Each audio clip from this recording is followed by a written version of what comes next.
from the studios of the Bakersfield, California, it's time to Open Up with real people, real talk about real stuff.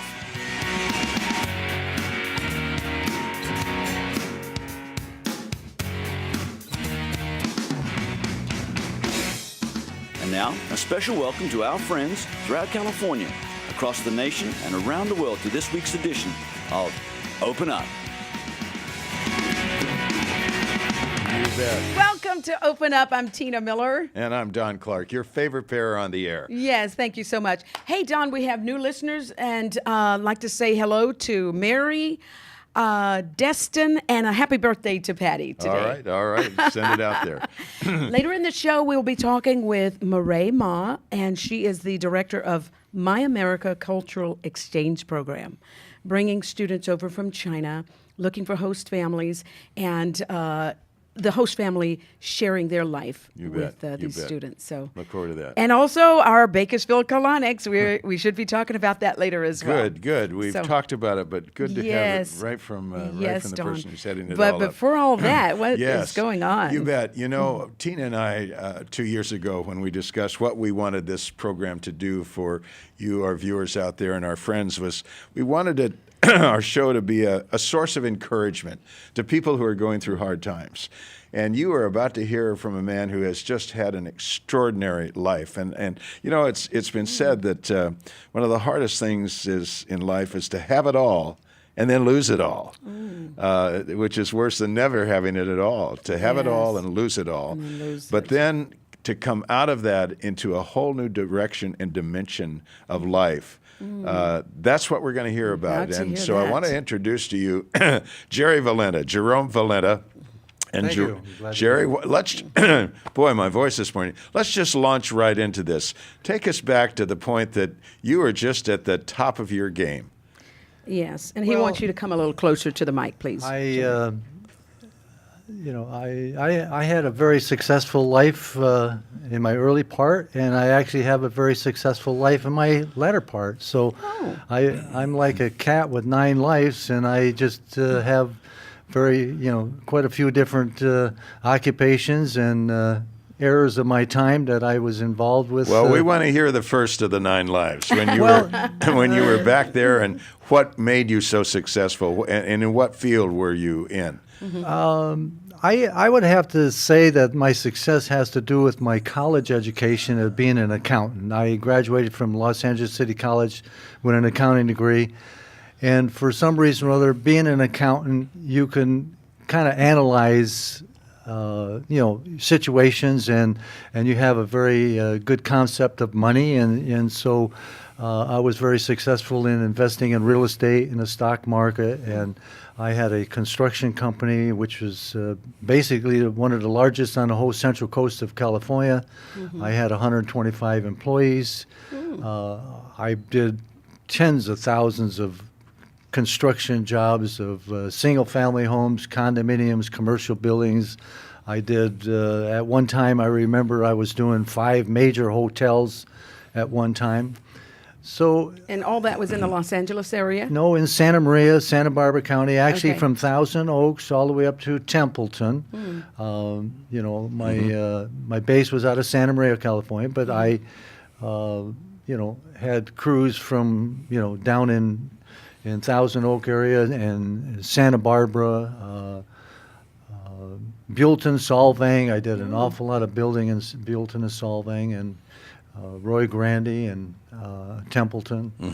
So, my construction company, my real estate company was doing very well. And again, actually after I graduated from high school, I came to California to make my fortune. Naturally, that was everybody's dream. Where did you start out? Where? The Tioga Center, Tioga Central High School in Tioga Center, which is in upper state New York. Okay. Right on the Pennsylvania border, and a very small community. There was 53 in our class, and I think I was on the bottom of the class somewhere when I graduated. But I graduated and I came to California, and I worked in different fields. I was actually in the mortgage business for the first 5 or 6 years, and did very very well, but then the mortgage interest rates went up and the mortgage business went down, and so I went back to school, went to college, got my college degree, and then I started working for the State Board of Equalization,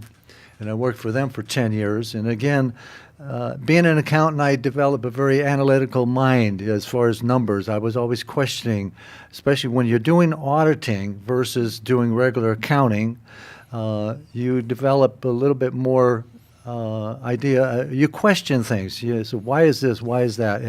And because of that 10 years of experience with the State Board of Equalization, I was able to question a lot of financial reports on stocks on the New York American Stock Exchange or whatever, and I would say, wow, I can't believe this stock is selling for such a cheap price, but yet its assets are so high. And so I would buy and invest, and I did very well in the stock market, and was successful because of the accounting background. Jerry, sometime in our past conversations, I seem to recall that you had some success in the record business. Is that a false memory? That was later, after I kind of got tired. I have this thing about, I strive very hard, and once I become successful at something, it bores me, and I look for something else. Well, I was in the construction business for quite a period of time, and it was just kind of like, boring, and so I had just built a 4-unit apartment building, and this Spanish-Mexican gentleman moved in with his wife, and he had this little music group, a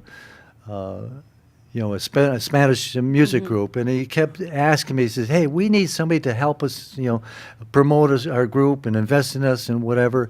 And so it kind of intrigued me. So I kind of started off with that group. It was called Grupo Cariño, and so I went. We actually produced 3 LPs.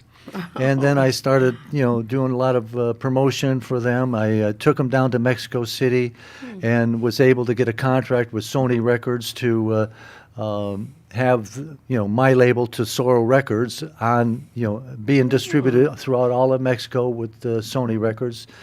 And it was actually Sony CBS at the time. And so that kind of started things. And then over the period of 4 or 5 years, I had 17 artists on my record company. And then I had a promotion company, Azteca Promotions, which I did all the dances and concerts of my artists and whatever. And I locked up a group called Sonora Dinamita. Well, Sonora Dinamita is from Colombia, and they were kind of like the Beatles of Central American cumbia music. And by doing that, I was able to promote them, as well as have concerts and dances throughout the whole United States, all the Hispanic areas.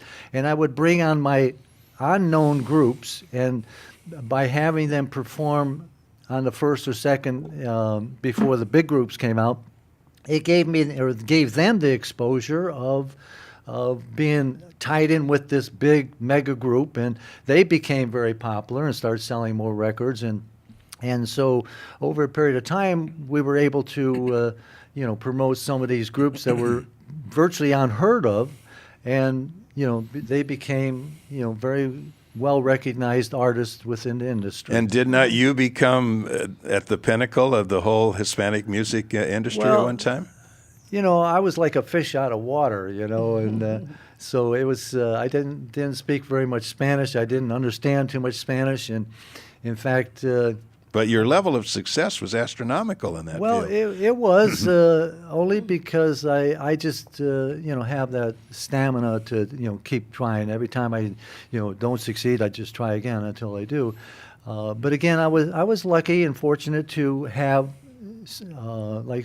one big group, Sonora Dinamita, and I had other groups that were pretty well known, and we would always try to put them with another major group, like from El Salvador or some other Central American group, so that when we had our dances and concerts, we would draw the Colombians, we would draw the El Salvadorians, we would draw the Mexicans, we would have big concerts and dances, and some of the performances were, like Los Angeles Sports Arena, and they had the convention centers and whatever. So we would draw 30, 40, 50,000 people to some of these performances. And Jerry, so what's your dancing ability or singing ability like? Say that once. What is do you sing and dance as well?